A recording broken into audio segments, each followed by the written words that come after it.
Jai Hind everyone, welcome to Study for Sarkari. In today's lecture, we are going to see the remaining parts for the topic Soil and Agriculture of India. So before proceeding further, let's revise it once. तो हमने कल क्या देखा था? हमने देखा था कि सॉइल बनता कैसे है। तो हमने देखा था कि जो सॉइल है वो सॉइल पहले से एग्जिस्ट नहीं करता था, वो मेनली फॉर्म में था रॉक के। जब वेदरिंग हुई, जब इरोजन हुआ, उसके बाद वो सॉइल बनना शुरू हुआ। उसके बाद हमने देखा था सॉइल बनता कैसे है, जो कि हमने बात किया वेदरिंग ऑफ रॉक से। जो कई सारे फैक्टर्स होते हैं जो ये वेदरिंग को अफेक्ट करते हैं, जैसे कि पेरेंट मटेरियल, मतलब जो पहले से ही था, पहले से क्या था, पत्थर था, उसके वेदरिंग हुई।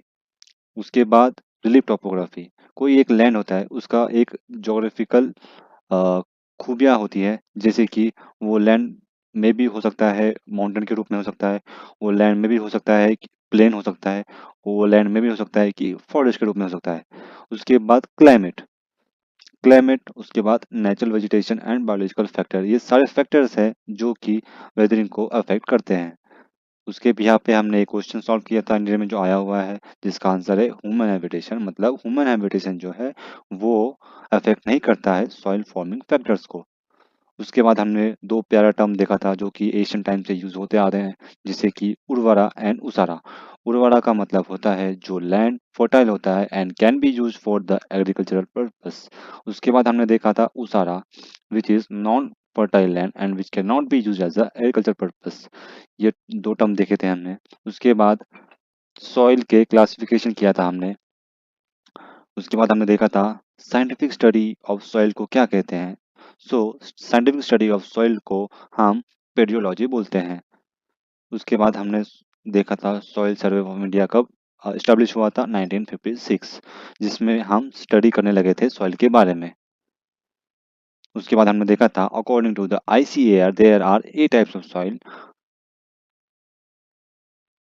सॉइल प्रोफाइल, उसके बाद हमने देखा था soil profile is defined as the vertical section of the soil from the ground surface downwards to where the soil meets the underlying rocks।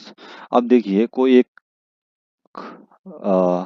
एक जमीन है, उसका एक क्यूबिक मीटर में हम उसको कट कर लेते हैं। तो वो जो क्यूबिक मीटर में कट करते हैं तो वो जो सॉइल होता है वो कई लेयर में होता है।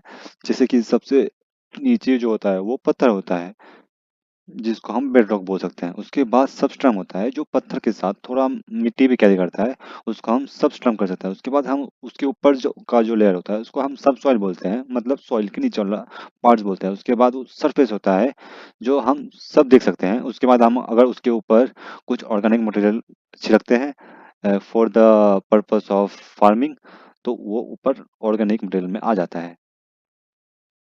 फिर अब आगे हम देखते हैं soil on the basis of texture. जो कि हमने देखा था सॉइल होता है वो पहले रॉक था, तो वो रॉक किसी भी साइज के हो सकते हैं, उसके साइज के हिसाब से हम उसको वो डिफाइन करेंगे। तो हम सबसे पहले सॉइल का पार्ट देखेंगे विच इज सैंडी सॉइल।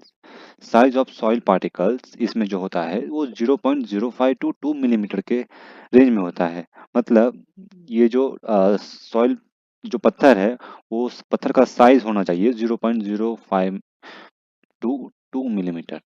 उसके बाद हम देखेंगे सिल्ट सॉइल। उस इसका जो साइज ऑफ पार्टिकल्स होता है वो 0.05 टू 0.002 मिलीमीटर होता है। उसके बाद हम देखते हैं clay soil. Size of particles is less than 0.02 millimetre. ठीक है, ये सारे टाइप ऑफ सॉइल को हम डीपली पढ़ेंगे। उसके बाद अब जो सॉइल होता है वो कई चीजों से बनता है, जैसे कि उसको बोलते हैं कंपोनेंट सॉइल। तो वो सॉइल में एयर होता है, वाटर होता है, मिनरल होता है, ह्यूमस होता है। ह्यूमस मतलब क्या होता है, जब कुछ ऑर्गेनिक मटेरियल मिट्टी में मिला दिया जाता है तो उसको ह्यूमस बोलते हैं। अब जैसे कि हम सबको पता है कि एयर हर जगह होता है, तो वो सॉइल में भी है। वो उसमें सॉइल में है तो कई प्रकार के एयर होते हैं, जैसे कि O2 होता है, नाइट्रोजन होता है, कार्बन डाइऑक्साइड होता है। अब पानी में वाटर भी होता है, मिनरल्स भी होते हैं जैसे कि पोटेशियम, कैल्शियम, ये सारे मिनरल्स भी होते हैं। तो ये चारों जो है कंपोनेंट्स ऑफ सॉइल है, मतलब सॉइल इन चीजों से मिलके बनी हुई है। आगे बढ़ते देखते हैं क्या होता है। फिर हम देखते हैं सॉइल फाउंड इन इंडिया। जैसे कि हमने कल देखा था, there are mainly 8 types of soil found in India according to the ICAR। तो वो 8 टाइप्स कौन से होते हैं? जैसे कि alluvial soil, red soil, black soil, laterite soil, desert soil, mountain soil, saline soil and marshy soil. ये जो 8 टाइप्स ऑफ सॉइल है, इनको हम डीपली स्टडी करेंगे। सबसे पहला पार्ट हम देखेंगे अलुवियल सॉइल। ये जो सॉइल होता है mostly available soil in India about 43%। मतलब ये जो सॉइल है, ये इंडिया में बहुत ज़्यादा क्वांटिटी में पाया जाता है, विच इज़ अप्रोक्सीमेटली 43%। ये जो सॉइल है मेनली गंगा रीजन में पाया जाता है, जो कि नॉर्थन इंडिया में पाया जाता है।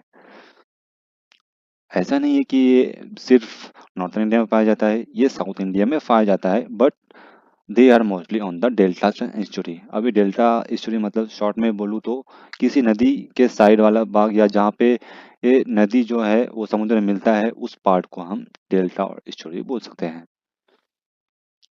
अब देखते हैं इस अलुवियल सॉइल के कंपोनेंट्स क्या है। इसमें ह्यूमस है, ऑर्गेनिक मैटर्स आर प्रेजेंट, ठीक है। तो ये जो सॉइल है उसमें ह्यूमस मिलता है और ऑर्गेनिक मैटर्स मिलते हैं। अब ये सॉइल कहाँ कहाँ पाया जाता है अलुवियल सॉइल? तो ये इंडियन गंगा ब्रह्मपुत्र प्लेन में पाया जाता है। मतलब ये इंडस रिवर में पाया जाएगा, गंगा रिवर में पाया जाता है और ब्रह्मपुत्र प्लेन में पाया जाता है। They are depositional soil transported and deposited by rivers. तो जैसा कि हमने कल देखा था कि जो सॉइल होता है वो वेदरिंग से ही बनता है सॉइल।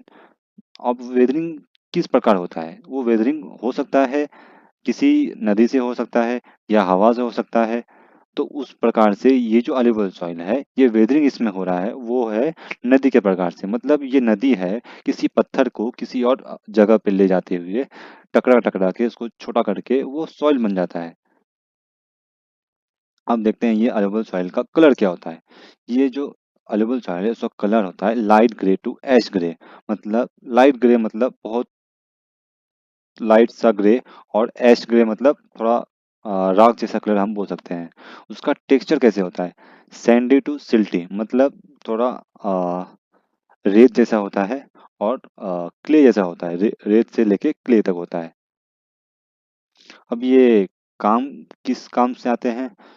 तो ये जो गंगा प्लेन है, ब्रह्मपुत्र है, उस प्लेन में as we all know that this plains are suitable for producing wheat, rice, maize and sugarcane. मतलब ये जो मिट्टी है ये बहुत सुटेबल होती है गेहूं, राइस, मेज, सुगर केन प्रोड्यूस करने में। नेक्स्ट पार्ट देखते हैं ब्लैक सॉइल, जिसको हम रेगड सॉइल भी बोल सकते हैं। अब इसका मतलब क्या होता है? ब्लैक सॉइल मतलब नाम से मालूम पड़े ये सॉइल जो होता है वो काला होता होगा।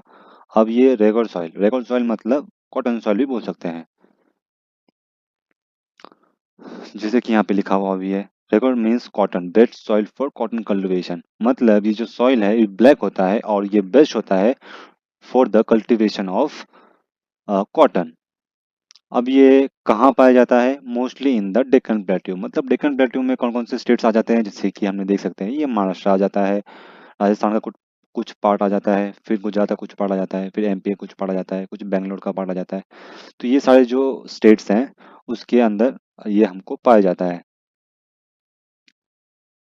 अब ये ब्लैक सॉइल है, उसके कुछ खासियत होंगे, जैसे कि हमने अलुवियल सॉइल की खासियत देखे थे, अब हम ब्लैक सॉइल की खासियत कुछ देखेंगे। तो इसकी खासियत क्या क्या है? ये इसकी खासियत है हाई वाटर रिटेनिंग कैपेसिटी। मतलब ये बहुत सारा जो पानी है अब्जॉर्ब कर सकता है। अब ये जब इसकी खासियत है, जब ये पानी को ऑब्जर्व करता है वो पूरा फूल जाता है और वो पूरा स्टिकी और क्ले जैसा हो जाता है।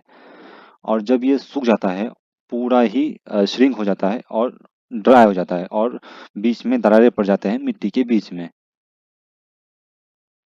अब इसका कलर कौन सा है? जैसे कि हमने ऊपर डिस्कस किया था, deep black to the light black. मतलब ये कहीं कहीं जगह पे ये पूरा काला भी हो सकता है और थोड़ा बहुत लाइट ब्लैक भी हो सकता है। और इसका टेक्सचर क्लेई होता है। मतलब क्ले मतलब थोड़ा सा कैसे बोल सकते हैं आप, जैसे बहुत पतला सा मिट्टी बोल सकते हैं आप उसको। Thank you so much for watching this video. We have seen today the classification of soil, and we have seen two types of soil, which is alluvial soil and black soil. We will continue this part tomorrow, and if there is any doubt and any confusion in this video, feel free to mention it in your comment section. We will surely try to respond you.